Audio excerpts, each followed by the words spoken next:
The Triangle Shirtwaist Factory Fire by Hannah Sharkey.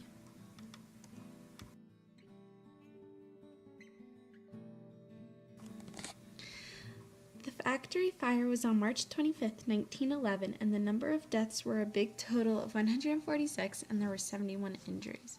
It became the deadliest industrial disaster in history of New York City and one of the deadliest in U.S. history until 9/11 came about. Moving on, the danger of fire in factories like the Triangle Shirtwaist was well known, but high levels of corruption were found in the higher levels that made no useful precautions were taken to prevent these fires. The owners of the factory were Max Blanc and Isaac Harris. They had already had a suspicious record of factory fires before. The Triangle factory was scorched twice in 1902, and their diamond waste company was burned twice in 1907 and 1910. This political cartoon shows that inspectors of buildings had been corrupted and that they were not doing their jobs properly due to the fact that there had been so many factory fires. The Triangle factory was on the top 3 stories of the APUSH building. Sadly, at the time, New York Fire Department hadn't caught up with the high-rise buildings, so the hose couldn't reach the floors it needed to. The fire started in a cloth bin, and possibly a cigarette butt could have been started it all, starting on the lowest of the factory floors and spreading quickly, engulfing everything in flames.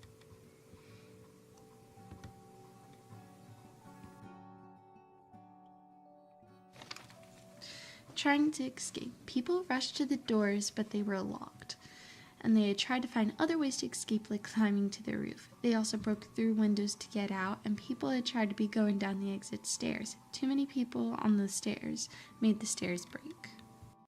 As seen on most of these newspaper headlines, the Triangle Shirtwaist Factory fire gave a light to new safety precautions that had to be made in order for all of the factory fires and sweatshops to stop.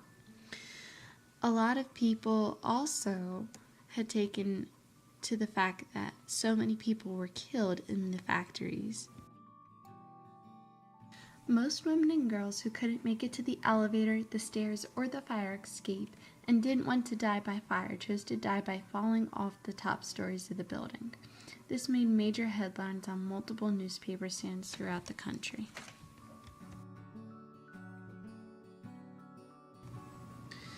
On April 5th, a massed funeral protest march, more than 350,000 protested.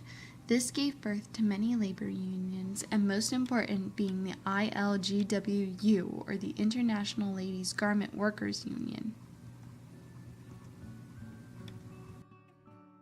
Leader Blanc and Harris were accused of manslaughter, and though they were proven not guilty in their case.